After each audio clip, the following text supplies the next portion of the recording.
팔복과 산상수훈에 관한 말씀을 이제 지금 마태복음 보는 가운데 살펴보고 있는데, 지금 뭐 마태복음 이제 11장 막 이렇게 넘어가고 있지만 사실은 여기 나와 있는 이 정신이 계속 지금 거기까지 흘러가고 있기 때문에 이 말씀을 나누는 것도 의미가 있다고 생각합니다. 자, 팔복과 산상수훈은요, 이 말씀이 그리스도인들에게 보여주는 내용은 자, 이런 것입니다. 하나님 나라 백성의 삶은 이런 것이다. 하나님 나라 백성은 이렇게 산다. 이렇게 산다. 이렇게 살아라가 아니라 사실 이렇게 산다.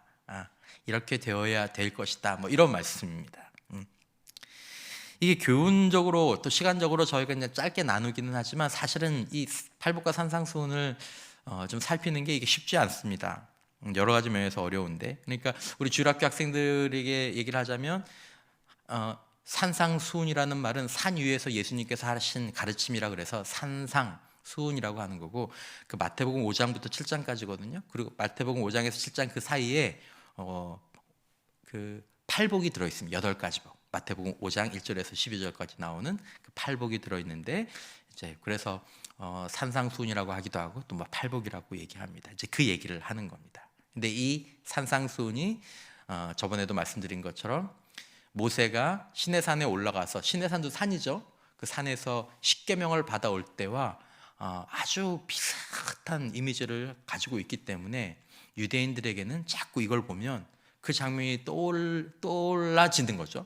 그래서 예수님께서 산 위에서 가르친 그 말씀과 모세가 시내산에서 율법을 대표하는 십계명을 받은 것과 이렇게 오버랩을 시키면서 이 두 가지를 예수님께서 같이 함께 말씀하시는 것입니다. 자, 예수님께서 오늘 본문에 이런 말씀하셨죠. 17절에 보면 내가 율법이나 선지자를 폐하러 온 줄로 생각하지 말라. 폐하러 온 것이 아니요 뭐하게 하려 오셨다고요? 완전하게 하려고 오셨다. 자, 이것은 예수님은 그냥 왜냐하면 산상수훈의 말씀과 십계명이나 율법의 말씀이 언뜻 보면 약간 충돌하는 말씀처럼 보이는 부분들이 있거든요. 그러니까 예수님이 만약에 자 이제 내가 왔으니까 십계명 필요 없어라고 말씀하시면 일이 쉬워지는데, 그게 아니라 뭐라고 말씀하셨냐 하면 폐하러 온 것이 아니고 완전하게 하러 왔다라고 말씀하신 거죠. 이것은 구약의 말씀을 완성하기 위해서 오셨다라는 거죠. 그래서 완성하려면 어떻게 하는 거지? 무엇이 필요하죠? 그 전에 있던 걸 완성하려면 일단 그 전에 있던 걸 이해해야 되고 그 전에 있던 게 기초가 된다는 말씀이죠. 그러니까 산상수훈이나 팔복을 제대로 우리가 나누려면 먼저 그 기초와 뼈대가 되는 구약의 율법과 선지자 그리고 구약의 말씀들을 사실은 알고 나눠야 비로소 이제 산상수훈의 말씀을 또 팔복의 말씀을 우리가 제대로 나눌 수 있습니다. 근데 이제 그 과정을 지금 생략하고 또 팔복 중에서도 아주 일부분의 말씀, 또 산상수훈 가운데서 일부분의 말씀을 나누는 게 사실은 굉장히 어려운 일이라는 거죠.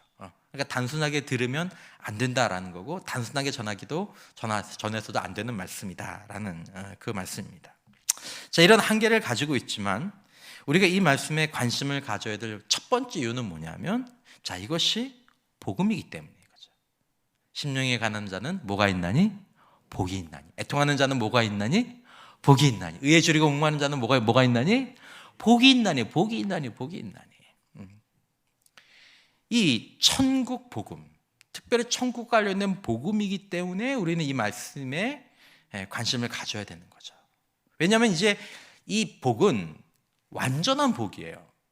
완전한 복. 부분적인 복이 아니라 완성된, 내가 율법과 선지자를 완전하게 폐하러 온 것이 아니라 완전하게 하러 오셨다라는 이 말은 동시에 무슨 말이냐면, 내가 이제 하나님의 복을 완전하게 하기 위해서 이 말을 전한다라는 것이죠. 완전한 복의 길이기 때문에 우리가 이 말씀에 관심을 가질 필요가 있다라는 것입니다.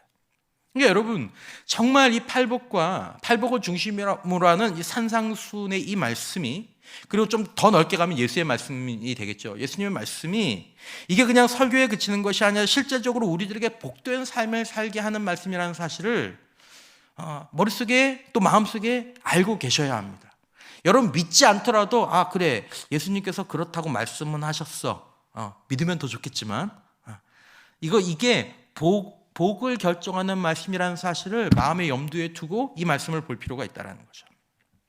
자, 그러면서 오늘 또 우리가 이 말씀을 진지하게 살펴봐야 될 이유가 뭐냐면, 이 말씀 안에는, 이 산상수훈 안에는, 또 성경 안에는 복음에 대한 이렇게 하면 복이 있다라는 복음에 대한 말씀만 있는 게 아니라 여기에 바로 경고가 있다라는 이유 때문입니다. 여기 경고가 있어요. 근데 이 경고가 누구에게 주어진 경고냐면 예수의 제자, 예수 믿는 사람들에게 이 경고가 주어져 있다는 것입니다. 자, 여러분과 제가 기독교 신앙 안에서 살아가면서 이게 좀 낯서실지 모르겠지만 성경에 보면 분명히 나와 있는 것 중에 하나가 뭐냐면, 기독교 신앙을 고백하는 그 그룹 안에 자기가 난 예수 믿어요, 난 기독교인이에요, 난 하나님의 백성이에요 라고 말하는 그 안에서 정반대되는 두 종류의 운명이 있다는 것을 우리가 성경을 보면 발견하게 된다는 것입니다. 목사님, 지금 말씀을 잘못하신 게 아니에요? 예수 믿는 사람과 예수 믿지 않는 사람, 이 그룹 아니고, 하나님의 백성과 하나님의 백성이 아닌 사람, 이 차이 아니고, 예수를 믿는 사람 가운데, 여기서 말하는 믿음은 이제 진정한 믿음이냐 아니냐를 이제 그건 좀 이렇게 논외로 하고, 오늘 본문에도 마찬가지죠. 다 예수님 말씀 들으러 왔어요. 구약의 이스라엘 백성도 하나님의 백성이에요. 하나님의 백성 안에서 정반대의 다른 운명이 나타나게 될 것을 오늘 본문에서 예수님이 경고하셨고, 성경 전체에서 이 경고를 하고 있다는 것입니다. 불신자와 신자 사이가 아니라, 구약에도 마찬가지입니다. 하나님께서 하나님의 백성들을 모아놓고 복의 길과 저주의 길을 말씀하셨지, 하나님의 백성들을 모아놓고 너희들은 복의 길을 갈 거고 저기 가나안 땅, 가나안 이방 민족은 저주의 길을 갈 거야, 이렇게 말씀하신 게 아니에요. 복의 길과 저주의 길은 하나님을 믿는 하나님의 백성들 안에서 갈라지게 됩니다. 밖은 말할 것도 없고. 근데 이 산상수훈에도 그게 있다라는 거죠. 산상수훈의 가장 마지막 말씀은 어떻게 마무리가 됩니까? 마태복음 7장 24절에서 27절이 이제 산상수훈의 마지막 말씀입니다. 이렇게 되죠. 여러분 다 같이 한번 읽어주시겠습니까? 시작.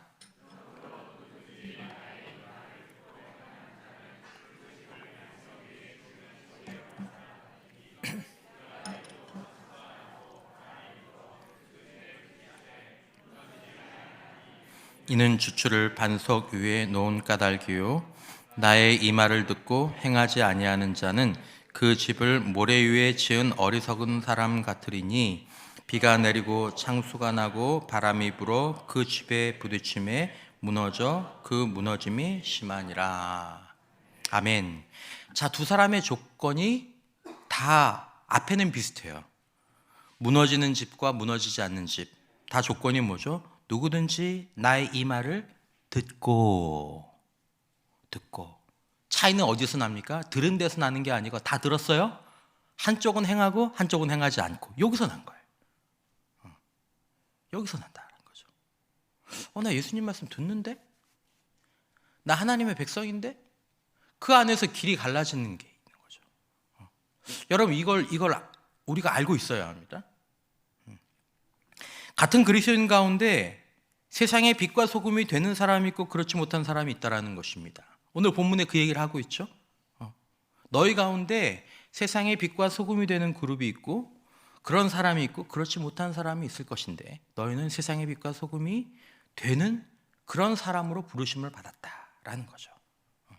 진정한 하나님의 백성이라면 세상에서 빛과 소금, 어두운 곳을 밝혀주고 부패한 곳에 부패한 것을 막아내는 그런 역할을 하게 될 것이다.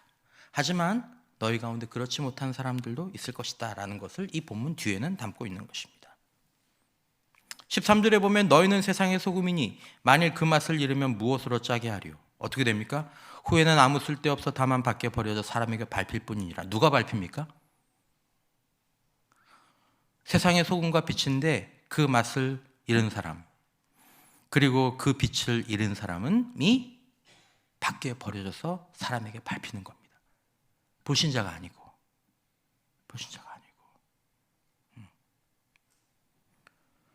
여러분, 오늘 이 본문에는, 산상수훈에는 두 가지 실제가 함께 제시되어 있습니다.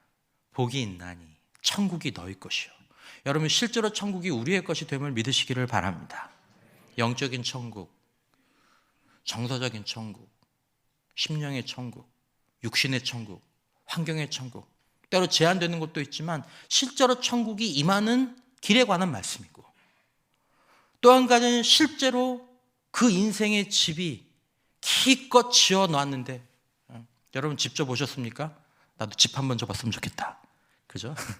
아유, 집 짓는 거, 그거 뭐 집 져오신 분들은 얘기하더라고. 이거 사람이 할 게 맞는다고. 인생에 한 번은 어찌어찌 시작했으니까 하지만은 한 번 하면. 그러니까 저희도 뭐 교회도 이렇게 저기 했지만은, 제가 군대교회에서 군대교회에서 건축하다가 그때 제가 역류성 식도염이 그때 이제 생겼거든요. 그래서 자꾸 이제 그게 재발하는데, 재발하곤 하는데, 서울 와서 났어요. 할렐루야. 진짜 낫다 그러더라고요. 늘 건강검진하면 늘 그게 나왔거든요.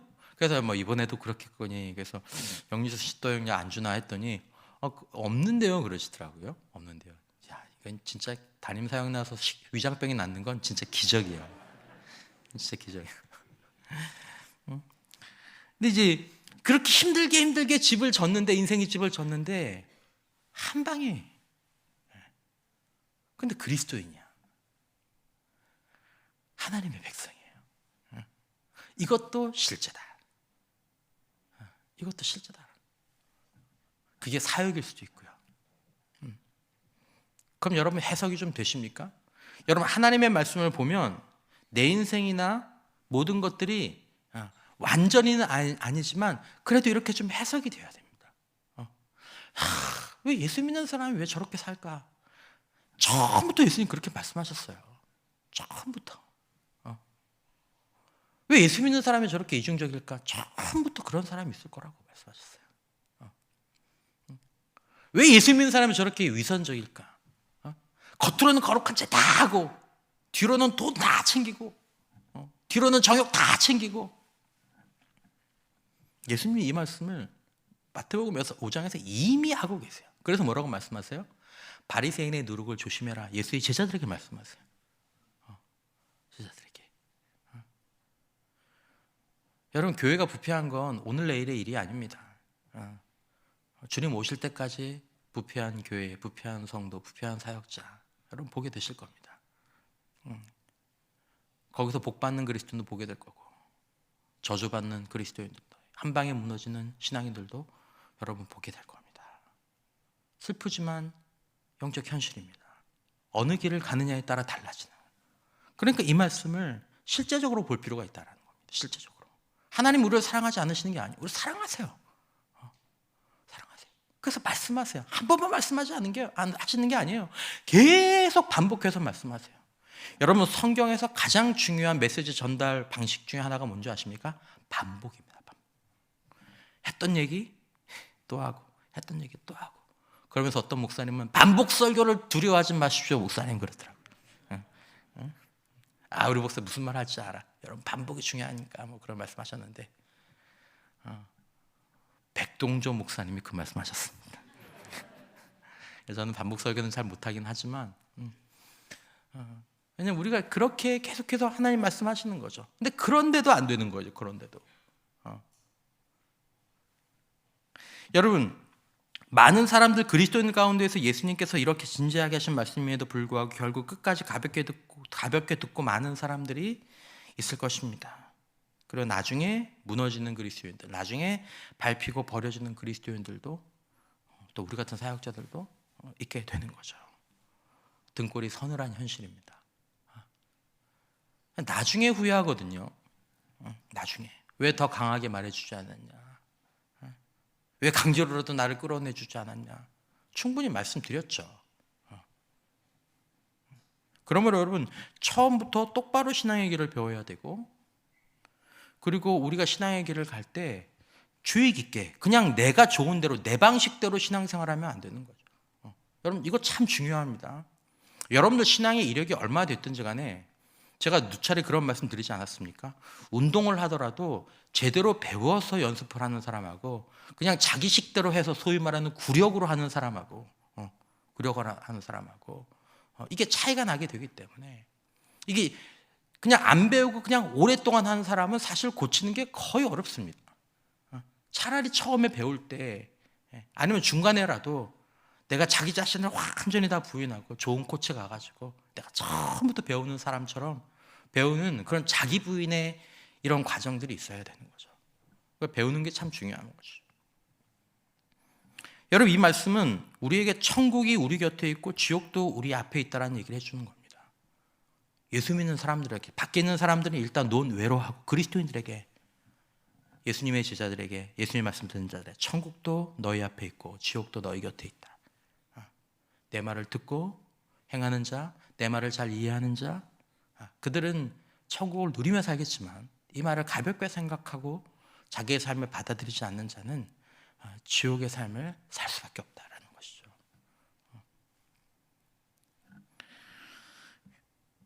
여러분, 우리가 이렇게 이 말씀의 배경을 가지고 오늘 다 살펴보지 못하지만 좀 핵심적으로 여러분들과 함께 생각해 볼 만한 이 팔복의 중요한 면들, 팔복의 중요한 여러 가지 면이, 그 중에 두 가지 면을 여러분들과 좀 나누기를 원합니다. 첫 번째는 우리가 기억해야 될 예수의 말씀, 예수님의 말씀, 성경 전체의 교훈, 오늘 이 본문의 교훈 중에 하나는 뭐냐면 거룩한 행동에 그치지 말고 거룩한 존재가 되라는 것입니다.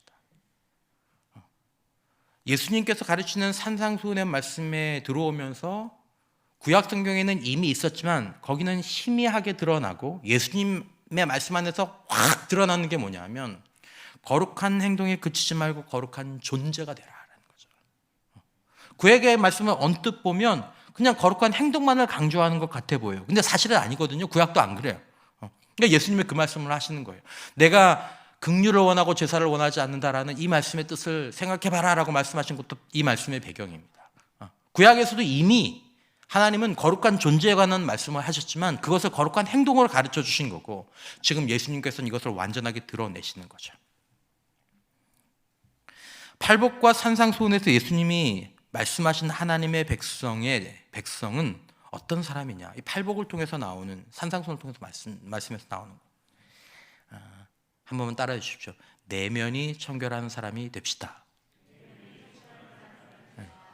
사실은 이건 뭐 우리가 되고 싶다고 되는 게 아니라 예수의 제자들은 내면의 청결함을 이제 파고 나오거든요. 거듭나면서 그것들을 예수와 예수의 말씀 그리고 믿음의 공동체 안에 그것들을 이렇게 믿음으로 드러내는 거죠. 드러내는 게 이제 내면이 청결해지는 건데 지금 오늘 우리가 좀 생각해 볼 것은 내적인 청결함, 내면의 청결함입니다. 성경에 말하는 위선은 뭐냐면 내적 청결이 없는 외적 경건, 이것을 위선이라고 얘기합니다. 외적 경건은 있는데 내적 청결은 없는, 이것을 문제라고 생각하는 사람들이 예수의 제자입니다. 내가 외적 경건은 있는데 내적 청결이 안 됐어요. 근데 거듭난 사람, 기독교 신앙이 제대로 들어간 사람은 이걸 문제라고 느낍니다. 하지만 신앙이 어디선가 잘못 들어가고 그리고 잘못 박힌 모처럼 다른 곳에 박히는 사람들은 이걸 문제라고 못 느끼는 거죠. 바리새적 영성, 바리새인의 누룩에 상당히 오염된 사람들은 이걸 문제라고 못 느끼게 됩니다. 외적 경건은 있는데 내적 청결이 없는데. 팔복에도 8절에 마음이 뭐한 자가? 마음이 청결한 자는 복이 있나니. 구약에는 이 부분을 이렇게 직접적으로 계명처럼 제시하지 않았거든요. 뭐 하지마, 뭐해, 뭐 하지마, 뭐해, 이런 것들이 많이 있죠. 하지만 구약의 밑에 들어가 보면 결국 마음의 문제가 계속해서 다루어지고 있습니다. 마음이 청결해진다는 거죠. 마음이 청결하다는 거죠. 예수의 제자들, 천국을 누리며 사는 사람들은 마음이 청결한 사람이다. 행동의 뿌리는 어디에 있습니까? 마음에 있습니다.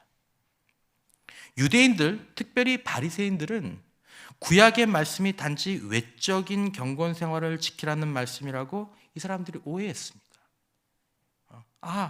외적인 경건함만 지키라고. 그래서 예수님이 오셔서 구약 성경의 뜻을 가르쳐 주셨습니다. 외적 경건함, 그것이 우리에게 중요하지만 더 중요한 건 내적인 청결함이다. 제사 중요해. 하지만 긍휼함을 잃어버린 제사는 의미가 없어 라고 말씀하셨을 때 이 바리새인들이 그것들을 받아들이기를 거부한 거죠. 예수님이 우리의 외적인 경건이나 선한 행동이나 바른 삶을 무시한 것이 절대로 아닙니다. 예수님께서 오늘 본문에서 뭐라고 말씀하셨습니까? 20절에 내가 너희에게 이르노니 너희 의가 서기관과 바리새인보다 더 낫지 못하면 너희의 외적 경건이 서기관이나 바리새인보다 더 낫지 못하면 만약에 너희들이 그들보다 더 예배하지 못하고 더 기도하지 못하고 더 금식하지 못하고 더 섬기지 못하면 결코 천국에 들어가지 못하리라. 예수님께서 이 말씀을 약하게 하시는 것이 아닙니다. 오히려 더 능가하는 경건함에 이르러야 한다라는 것입니다. 근데 어떻게 그렇게 할 수 있느냐라는 것입니다. 어떻게? 그걸 행동으로 따라잡으려고 하면 이제 새로운 바리새인이 등장하는 것이고, 예수님께서 오늘 하신, 또 예수님께서 하신 말씀 신약 성경의 이 교훈을 우리가 따라가면 우리는 외적인 경건함을 누가 우리들에게 얘기하진 않지만 정말로 그 상황에 맞는 온전한 경건함을 우리가 우리의 삶 가운데 실천하게 되는데, 그 방법이 뭐냐면 마음의 거룩함, 내적인 청결함, 존재의 변화를 통해서 우리는 높은 수준의 그리고 온전한 경건함에 이를 수 있다는 것이죠. 그러니까 뿌리가 변하면 나무가 변하면 열매를 맺는 것처럼, 예전에는 열매 얘기했지만 지금 예수님께서는 무엇을 먼저 얘기하고 계시는 거죠? 나무, 뿌리를 얘기하고 있는 거죠. 그러면 열매는 자연스럽게 거기에서 맺혀지게 되는 거니까. 우리가 더 나은 경건, 더 온전한 거룩함에 이르는 방법은 바로 마음과 존재가 변화되는 것입니다. 바리새인 같은 신앙생활의 특징은 뭐냐면, 이 마음의 청결함을 잃고 외적 경건으로 신앙생활을 하게 되면 제일 드러나는 열매는 판단, 정죄, 교만, 욕심, 이제 이중성, 위선, 행위중심적인 경건생활, 이런 것들이죠. 구약 성경에서도 하나님은 하나님의 백성들에게 마음과 생각을 말씀하셨습니다. 바리새인과 유대인들에게 예수님께서 이 말씀을 하셨을 때 이들이 예수님의 말씀을 받아들인 것이 아니라 뭐라고 어떻게 했죠? 마태복음에 보면 예수를 죽이려고 했죠. 야, 여러분, 진리를 가르쳐 주는데 진리를 가르쳐 주는 사람을 죽이려고 하는 속성, 그 영성, 그게 우리 안에도 있다라는 거죠.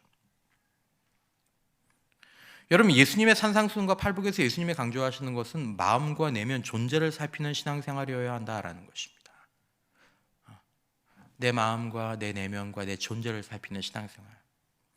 기독교 신앙생활은 둘 중에 하나가 죽어야 됩니다. 내가 죽든지 아니면 예수를 죽이든지 둘 중에 하나가 죽어야 됩니다.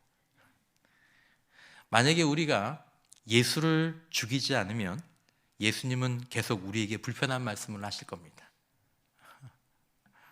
내 안에 예수가 살아계시다면 예수는 우리를 계속 불편하게 하실 것입니다.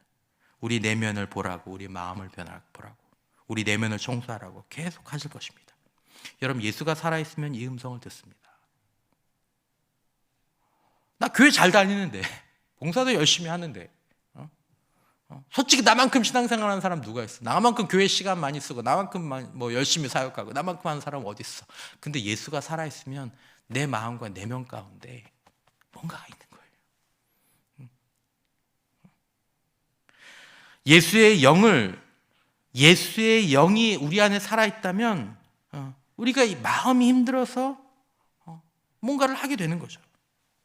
여러분, 만약에 내가 지금 우리 신앙생활 하는데 내 마음과 내면과 동기를 살피는 그런 눈, 그런 갈등이 없으면 예수의 영이 없는 사람이거나 아주 육적이거나 어린 사람이라고 보아야 합니다. 죄송한 말씀이지만 이건 사역자나 중직자나 다 마찬가지인 거죠. 요즘 내가 신앙생활하고 있는데 내 마음의 생각, 내가 지금 이런 마음으로 말을 하고 있네?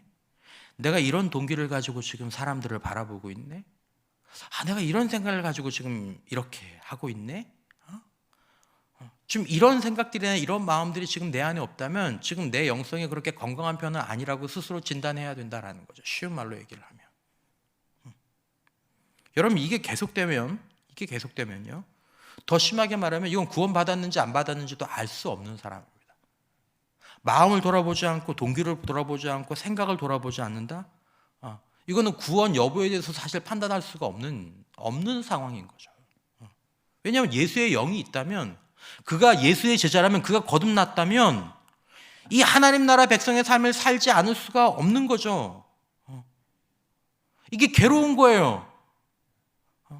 자꾸 미운 게 괴로운 거예요, 내 마음 가운데. 자꾸 이런 생각을 하는데 이게 내 마음 가운데 괴로운 거예요. 그렇게 성실하게 봉사하고 하지만 이 마음이 이게 아닌데 이러면 안 된다는 생각들이 계속 내 안에서 나를 힘들게 하는 거죠. 여러분, 산상수훈의 말씀을 읽을 때마다 우리는 행동 뒤에 감춰진 진실한 마음이 무엇이냐라는 질문을 받습니다. 너 이렇게 행동하는데 네 마음 뒤에 있는, 네 행동 뒤에 있는 그 마음은 뭐야? 5장 27절 28절 말씀에 또 간음하지 말라 하였다는 것을 너희가 들었으나 나는 너에게 이르노니 음욕을 품고 여자를 보는 자마다 마음이 이미 간음하였느니라. 주님, 제가 간음했습니다. 주님, 제가 살인했습니다. 주님, 제가 하나님을 망령되이 여겼습니다. 행동으로는 문제가 없었어요. 하지만 내 마음이 그런 걸 내가 아는 거죠. 그게 너무 마음이 안타까운 거죠. 예수님께서 뭐라고 말씀하셨습니까? 마태복음 6장 1절에 사람에게 보이려고 그들 앞에서 너희 일을 행하지 않도록 주의하라. 바리새인은 이거 아니면 신앙생활하는 재미가 없는 사람이에요.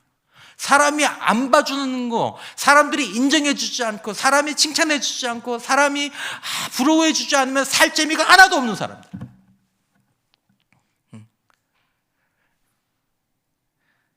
전 주님께서 알아주시면, 주님께서 보아주시면, 그냥 주님만 봐주시면 안 됩니까? 그래야 그게 천국을 누릴 수 있는 제자의 상태다, 조건이다라는 것입니다. 너희 그거 안 되면 천국이 네 앞에 있어도 너는 천국을 못 누린다라는, 천국을 못 받는다라는 거죠. 예수의 제자, 예수의 가르침을 받은 사람들은 이 질문을 받습니다. 그래, 그럼 너 마음은 어떤데? 지금 네가 그 말을 하는 너의 진짜 의도는 뭔데? 너의 진짜 동기는 뭔데? 이 내면과 싸우게 되는 거죠. 눈에 띄일 만한 잘못된 말이나 행동을 하지 않았어도, 오히려 선하고 거룩한 말과 점잖은 행동을 했어도 그 순간순간 자기 마음속에서 일어났던 생각들이나 욕망들이나 의도를 떠올리면서 밤에 자기 전에 누가복음 18장 13절처럼 세리는 멀리 서서 감히 눈을 들어 하늘을 쳐다보지도 못하고 다만 가슴을 치며 이르되 하나님의 불쌍히 여기소서 나는 죄인으로소이다 했느니라. 주님, 제가 죄인입니다. 저 목사인데 주님, 저 어이가 없는 죄인입니다. 주님. 이래가지고 누구한테 뭘 하라고 어떻게 가르칩니까, 하나님? 주님, 제가 신앙생활 몇 년 했지만 주님, 저는 뼛속까지 검은 죄인입니다. 이런 생각, 이런 마음, 이런 동기 가증스러울 정도로 하나님, 제가 죄인입니다.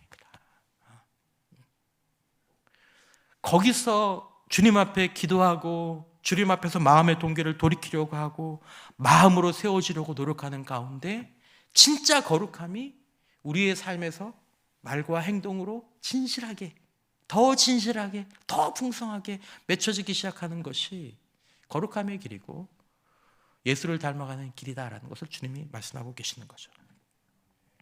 아무 죄도 짓지 않은 날 같지만 마음속에 수많은 범죄함으로 인해 마음 아파하면서 행동은 물론이고 의도와 동기까지 계속 점검하는, 살펴보는 주님과 함께, 주님이 우리를 버리시지 않아요. 주님이 우리를 정죄하시지 않아요. 하지만 주님 앞에서 우리가 그렇게 살기를 원하니까 주님과 함께 동행하는 거죠. 주님이 나를 이렇게 사랑하시는데 나는 계속 이런 마음, 이런 생각으로, 이런 의도로 이런 행동을 하고 있으니 주님, 절 좀 도와주세요. 절 좀 변화시켜 주세요. 이 내면의 싸움이 우리 안에 점점점 이루어져 갈수록 진실한 신앙 인격을 품게 되고 그 인격 가운데 하나님 나라가 임하는 줄 믿으시기를 바랍니다. 거기에 비밀이 있는 거예요. 그러므로 이런 본문들에 대한 예수님에 대한 진심, 어떤 분은 이렇게 적었던데, 우리는 선한 행동이 아니라 선한 사람이 되어야 한다. 이것이 예수님의 가르침이다. 예수님의 진심이다. 저는 동의합니다. 구약 성경은 선한 행동이지만, 선한 행동이 두드러져 보이지만 사실은 예수님의 말씀은 선한 행동이 아니라 선한 사람이 되어야 합니다. 너희는 선한 사람이니? 선한 사람이니? 선한 사람이니? 예전에는 선한 행동으로 우쭐하기도 했고 남들을 비판하거나 정죄하기도 했고 하나님 나에게 무언가 해주셔야 된다고 했지만 이제는 더 이상 그럴 수 없는 거죠. 산상수훈의 한 구절, 마태복음 7장 3절, 어찌하여 형제의 눈 속에 있는 티는 보고 내 눈 속에 있는 들보는 깨닫지 못하느냐. 마음과 내면을 보면 내 안에 들보를 보는 거죠. 형제의 티도 보여요. 보여요. 저거 저렇게 하면 안 되는데. 근데 내 안에 들보가 있는데, 주님 제 안에 이 들보가 있습니다. 그걸 가지고 형제와 얘기할 때 비로소 그때서야 판단과 정죄가 아니라 우리가 같은 죄인인데 우리가 어떻게 함께 잘해봅시다, 함께 이겨봅시다. 거기서 어떤 영적인 유대가 일어날 수 있는 거죠. 마음과 동기, 우리의 내면이 참된 우리 자신이기 때문에, 진짜 우리 자신이기 때문에 우리는 이 말씀을 가지고 혹시라도 악용하는 경우가 있는 거죠. 예수님께서는 이걸 경고하십니다. 어떤 악용이냐 하면 내가 선한 마음을 가지고 있으면 내 행동은 좀 잘못돼도 괜찮아, 여기까지 가는 사람이 있는 거예요. 구약에는 행동을 통제했는데 신약은 마음만 통제하면 돼, 내 동기만 좋으면 돼. 에이, 행동은 별로 중요한 게 아니야. 주님은 뭘 보셔요? 주님은 뭘 안 보시고 뭘만 보세요? 주님은 행동 안 보셔. 뭘 마음을 보시는, 마음이 중요하지. 마음이, 행동이야. 뭐 내가 매주 교회 안 나가도 주님은 나 사랑하는, 주님 사랑하는 내 마음을 아시는 거고, 내가 봉사하지 않아도 주님은 내가 하나님 얼마나 사랑하지 아시는데, 하나님 물질이 필요해요. 하나님 내 마음 다 아시는데. 주여, 이게 저도 그래 봤으니까 다 아는 거죠. 여러분이나 저나. 우리의 마음이 진실이라는 이 말씀, 마음이 중요하다는 이 말씀을 죄를 합리화하는 수준으로 끌고 가는 거죠. 그래서 예수님이 말씀하시는 겁니다. 아까 읽었던 말씀에 그 말씀이 있는 거죠. 내가 율법이나 선지자를 폐하러 온 줄로 생각하지 말아라. 아까 19절 이하의 말씀인 것처럼, 그러므로 누구든지 이 계명 중에 지극히 작은 거 하나라도 버리고 그같이 사람을 가르치는 자는 천국에서 지극히 작다 일컬음을 받을 것이요, 누구든지 이를 행하며 가르치는 자는 천국에서 크다 일컬음을 받으리라.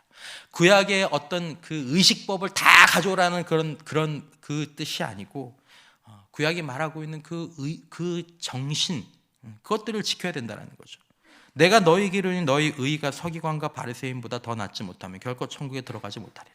우리가 빠져나갈 구멍을 딱 막고 계십니다, 주님이. 여러분, 진실한 신앙에는 진실한 행동이 따라오지 않겠습니까?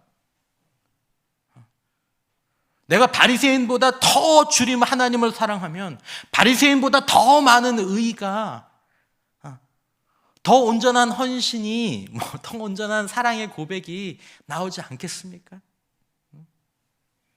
그 말씀인 거죠. 예수님의 말씀은 우리가 정말 어떤 사람이고 어떤 존재인지 자신의 마음과 내면에서 출발해서 행동을 살피라라는 것입니다.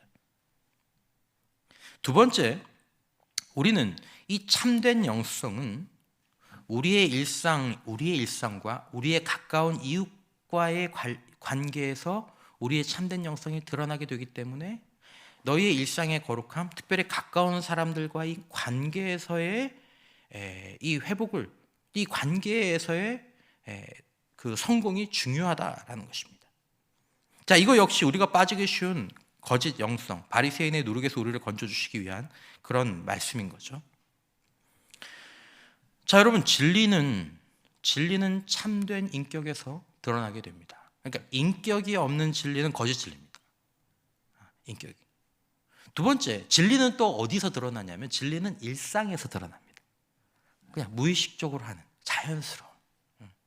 그러므로 진리가 드러날 가능성이 가장 높은 곳이 어디겠습니까? 강단이 아니고, 교회가 아니고, 집.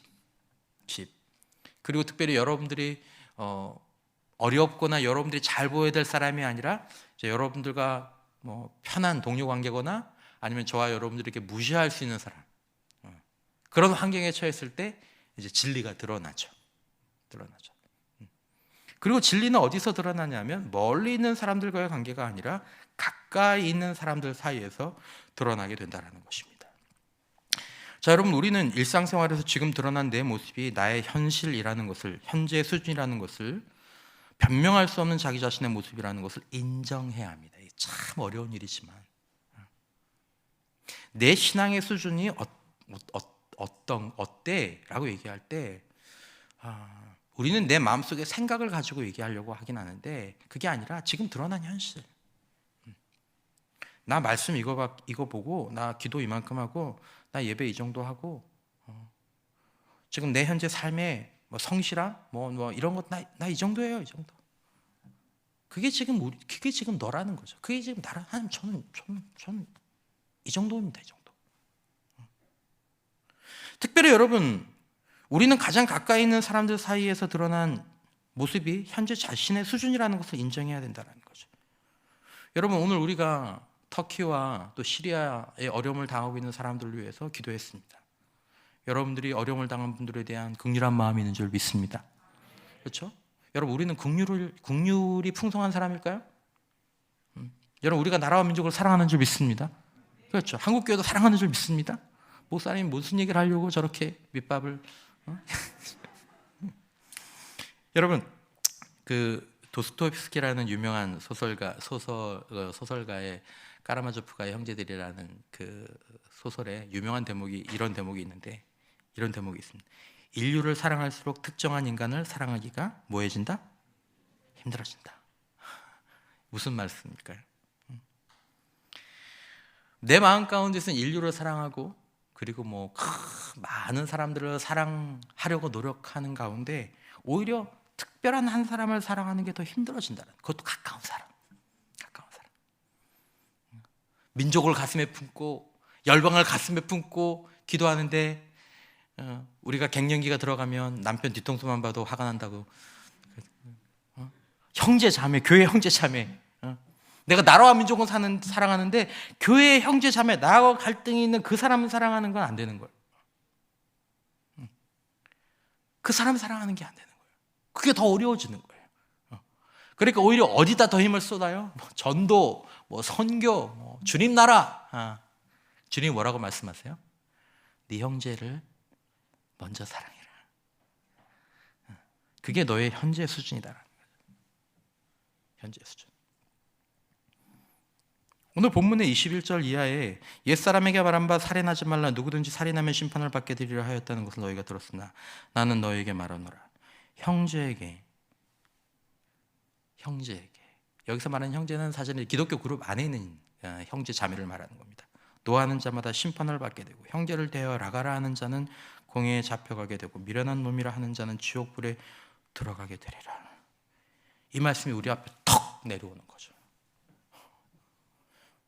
여러분, 이게 기준이 되는 사람이 예수의 제자입니다. 예수의 제자. 내가 나라와 민족도 위해서 기도하고 열방을 위해서 기도하지만 날 기준 짓는 그 기준점을 내가 형제에게, 자매에게. 여러분, 왜 이 사람이 뭔가 이유가 있으니까 형제에게 노했겠죠. 이 형제가 뭔가 잘못했으니까 형제에게 미련한 놈이라고 했겠죠. 사실은 아무 이유가 없이 그렇겠어요. 저는 분명히 이유가 있었을 거라고 생각합니다.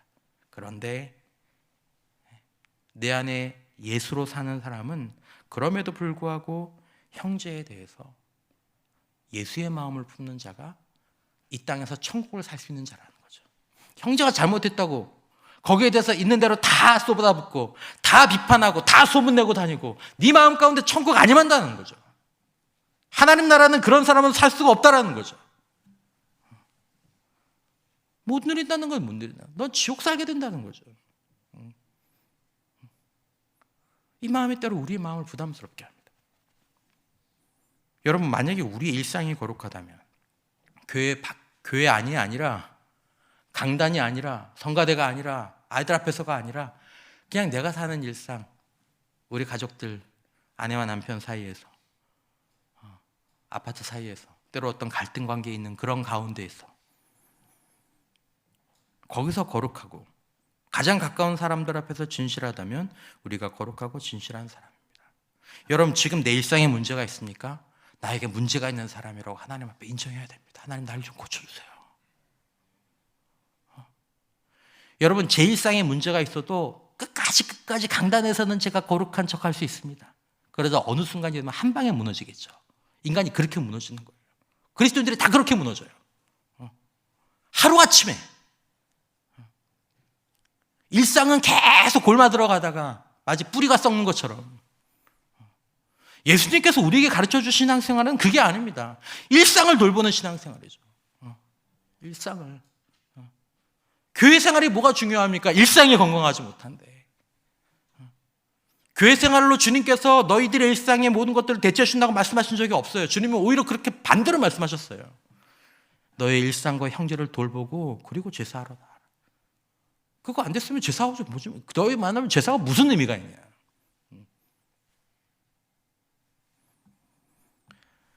스카이 제소님이 이런 얘기를 했습니다. 산상수훈에서 예수님은 우리가 집안에서 매일 만나는 원수들, 우리의 원수가 집안에 있는 줄.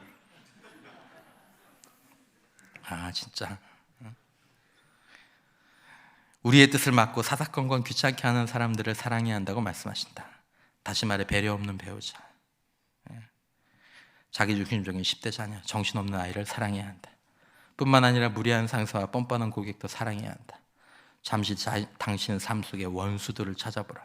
사랑하기 힘든 사람은 누구인가? 오늘 그들을 사랑할 은혜를 달라고 기도하라. 이게 예수의 제자들이 해야 된다는 거죠.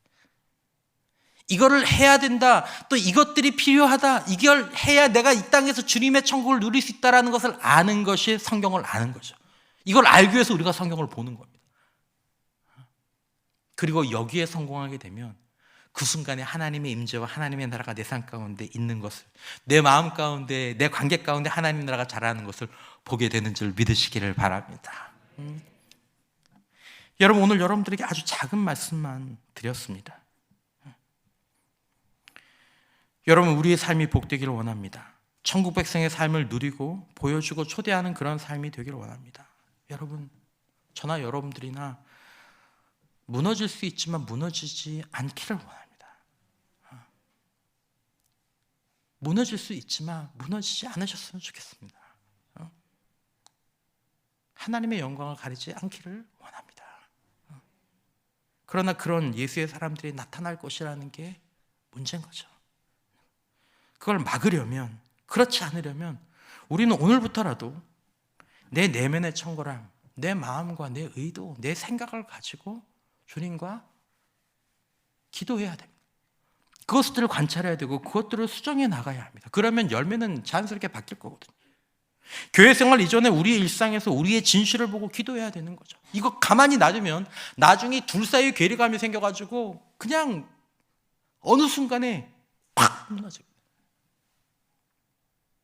우리의 가까운 형제들, 그 문제들을 우리가 중요하게 생각해야 된다는 거죠.